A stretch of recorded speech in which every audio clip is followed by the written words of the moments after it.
बहुत देर कर दी मेहरबान आते आते।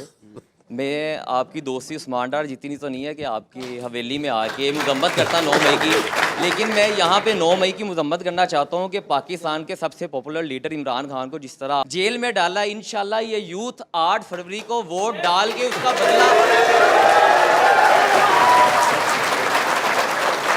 मैं एक्सपेक्ट कर रहा था 25 तारीख को जब बुलाया इमरान खान ने आप लोगों को, आप बुज़दिलों की तरह घर में बैठे रहे, बाहर नहीं है, वो बेचारा अकेला वेलवेरान होता रहा। इमरान खान ने आर्मी चीफ के खिलाफ लॉन्ग मार्च किया, उसने आपको बुलाया, आप बुज़दिलों की तरह घरों में बैठे रहे, आप नहीं आए, वो बेचारा गोलियां पड़ी उसको, वो गोली खा के। अब आपने पूरी बात सुनी, उसी हौसले तसल्ली से मैं आप सब लोगों की बात सुन रहा हूँ, ठीक है। इलेक्शन छोड़ें, आज अगर आपने इंकलाब लाना होता ना तो आप यहाँ बैठ के तालियां ना पीट रहे होते। तालियां आपको पता है और भी बड़े लोग पीटते हैं, मर्दों की तरह जाते बाहर और जाके कोट लखपत के बाहर प्रोटेस्ट करते। आप बाहर नहीं आए, लीडर आपका अंदर पहुंच गया। अब आप इतने गिल्टी हैं कि आप कभी मेरे पे इल्जाम डाल रहे हैं, कभी आप उस पे डाल रहे हैं। अब मेरे भाई कूफियों की तरह घर में ना बैठना, जाके वोट डाल देना जिसको देना है।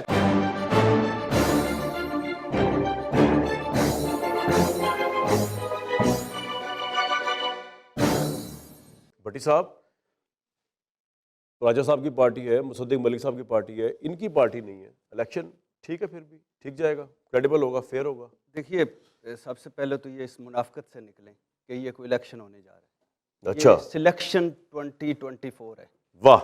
और फ़ायज़ ईसा काजी बेंच ने शुक्रिया अदा करें उनका कि उन्होंने जमहूरियत, वोट की इज़्ज़त, इलेक्शन, तहरीक इंसाफ और अपनी सुप्रीम कोर्ट की साख जो रत्ती भर रह गई थी उसको टेक्निकल नॉकआउट कर दिया और इत्सियात तरीन फ़ैसला दिया हमारी सुप्रीम कोर्ट ने। और इस इलेक्शन की रत्ती भर भी क्रेडिबिलिटी नहीं, मुतनाज़ तरीन हालात है।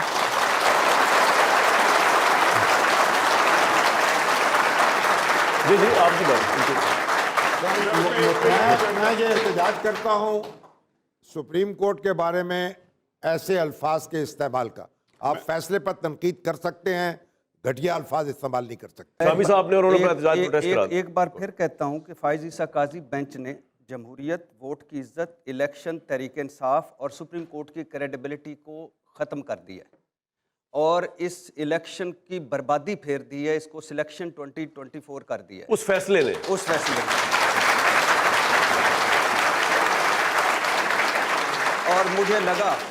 और मुझे लगा कि फ़ायज़ ईसा काजी साहब अपने रेफरेंस से नहीं निकल पाए जो उनके खिलाफ इमरान खान दौर में हुआ। आपको ये लगा? 2 दिन वो वकील बने रहे। जज कभी इतना बोलता है जितने वो बोले, जिस तरह बोले, लाइव ट्रांसमिशन पहली दफा आ रही थी, जिस तरह दरमियान में बोले, लाइव ट्रांसमिशन पहली दफा आ रही थी, जज इतने ही बोलते हैं। सुन ले ताली बच्चों, आपने 2 दफा और बजा दी तो ये फिर उसके बाद 2-4 बातें और भी अच्छी कर लेंगे। आप भट्टी साहब को जोशो खरोश दिलाएं तो ये बैठ के कुछ भी कह जाएंगे। अच्छा, अगर भट्टी साहब का यही स्टैंस है, चाहे अवाम हो या ना हो। अगर आपने सियासी तजियाकार बिठाए, बब्बू बराल नहीं बिठाए, तो मैं बात अच्छा यार, सर जाती कमेंट्स ना करें। मैं बात कर रहा हूं, आप यार काजी फ़ायज़ ईसा के फैसले में बात करें ना। भट्टी साहब क्या हो गया आपको? अच्छा, मुतनाज़े तरीन हालात हैं। हाँ। मुतनाज़े तरीन निगरान हुकूमतें हैं, गैर आइनी निगरान हुकूमतें, मुतनाज़े तरीन इलेक्शन कमीशन है, 75 साल तारीख का मुतनाज़े तरीन इलेक्शन। अब क्या करें? मुतनाज़े तरीन ब्यूरोक्रेसी है, अब क्या करें जिसने इलेक्शन करवाना है। लिहाजा आप कैसे कह सकते हैं इतने पक्के मुंह करके कि इलेक्शन जो होने जा रहा है, क्या होने जा रहा है?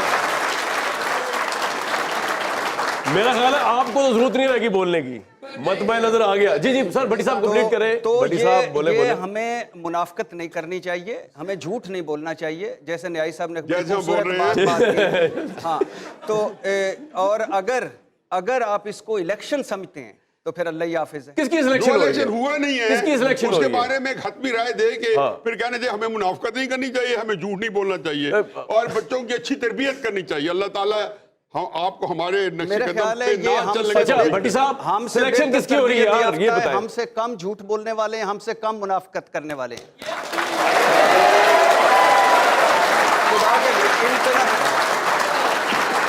सिलेक्शन मैं हल्फन कहता हूं कि ये आखिरी बात है इनकी, बिल्कुल सच है कि आप हमसे कम झूठ बोलने वाले हैं, हमसे कम मुनाफा करने वाले हैं। वाह, ये पहली बात थी, ये आखिरी बात जो ये सच बोला है इन्होंने।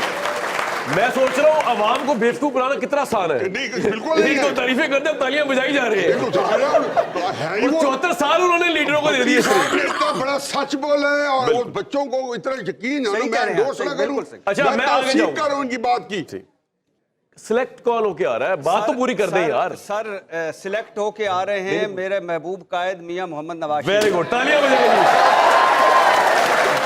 भट्टी साहब फिर न्याई साहब एंड में, उसके बाद ऑडियंस के पास जाऊंगा। जी भट्टी साहब, आपके नजदीक फिर ओवरऑल क्या तजिया आपका है? 2008 फरवरी को 2024 का जो इलेक्शन होने जा रहा है, आप कह रहे हैं पहली सिलेक्ट हो चुका है, आप कह रहे हैं पहली स्टेज सेट हो चुकी है, तो फिर इलेक्शन का क्या फायदा है? आप तो लोगों को बदल भी तो कर रहे हैं ना भट्टी साहब। ये स्टूडेंट्स क्या सोचेंगे कि अगर स्टेज पहली सेट हो गया तो हम क्यों जाए बाहर वोट देने? कोई उम्मीद दें यार। देखिए कुछ उम्मीद ऊपर से भी नीचे आनी चाहिए। वाह, उम्मीद ऊपर से मुराद? ऊपर आपसे, मतलब आपसे। भाग गए। और पहली मजे की बात, दो चार बड़ी मजे की बातें की मेरे भाई प्यारे ने। मेरा हमेशा अच्छा भाई भाई अच्छा, भुट्टो साहब को जब फांसी लगी थी उस वक्त ज़ियाउल हक साहब थे। जी जी। और ज़ियाउल हक साहब ने कहा था मेरी उम्र नवाज शरीफ को लग गया, और लग गई। अच्छा अच्छा दूसरी और दूसरा उस वक्त एक आरटीएस बैठा था। न्याई साहब ठीक कह रहे हैं। अब आरटीएस इलेक्शन कमीशन का भी बैठ चुका है, निगरान हुकूमतों का भी बैठ चुका है, ब्यूरोक्रेसी का भी बैठ इससे चुका आगे है, नहीं जाना। निजाम अदल का भी बैठ चुका है। बस याद इससे आगे नहीं जा मीडिया रहा। का भी कहते बैठ गए, इससे आगे नहीं जाने दूंगा मैं। कूद जाऊंगा। और मुसद्दक मलिक साहब को एक और मुबारक दें कि एक सेनेट के इंतखाबात जो इनके बुरे गलत हुआ, जो इनके आजाद हुए, नहीं अच्छा अब हुआ। तो अकलियती जैसे अमूर, उस दिन तो आपने अच्छा कहा अब था। तो अकलियती अमूर नहीं मिल रहा। नशिस्तें पीटीआई को, खवातीन की नशिस्तें नहीं मिल रही, सेनेट में कोई काम रोए नहीं है, रोए क्या करे? और ऊपर से इलेक्शन आजाद। हाँ। और फिर आखिर पे बात कह रहे कि बाहर भिजवा दिया। भाई जब ये नादां गिर गए सजदों में, जब वक्ते क़याम आया, नवाज शरीफ तो हर मर्तबा डील करके चला जाता है। आपको दुख है बाहर जाने का, शुक्र अदा करें। 99 आपने कुछ कहना है? नहीं, अच्छा क्विकली उसके बाद मेरे ऑडियंस कामरान एक कामरान भाई एक मिनट। 99 डील और ढील ख्वाजा साहब बता चुके हैं इस्टेब्लिशमेंट की झूठी मेडिकल रिपोर्टों पे, इस मर्तबा भी बाहर। तो मैं तो हैरान हूं कि वो प्राइम मिनिस्टर ही क्या। बोलना मैं अलग नहीं, बोला, नहीं, प्राइम मिनिस्टर का इशू नहीं था। कि सर वापस हॉस्पिटल रिस्क ये एक तारीख दुरुस्त होना बड़ी जरूरी है कि वो प्राइम मिनिस्टर का कसूर नहीं था सर। वो इसलिए नहीं था सर, वो इसलिए नहीं था कि काबीना ने फैसला किया कि अगर बाहर जाएगा तो 7 अरब की श्योरिटी देगा। वो किसी ने खत्म की? वो तो हाईकोर्ट ने 50 रुपए का स्टैंप पेपर कहा था।